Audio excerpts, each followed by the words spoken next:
为什么还要躲着我？我每天都这么的难过，到底我做错了什么？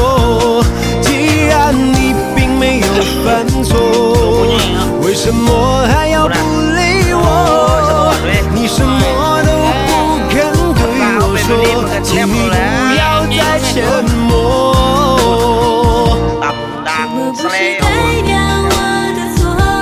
分手不是唯一的结果，我只是还没有想好该怎么对你说。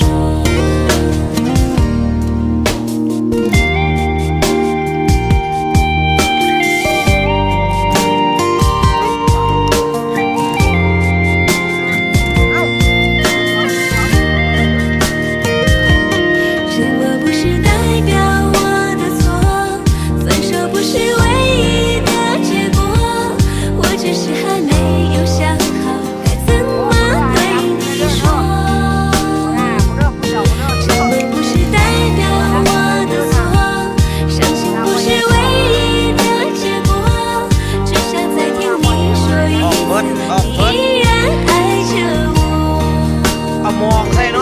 既然你并没有犯错，为什么还要躲着我？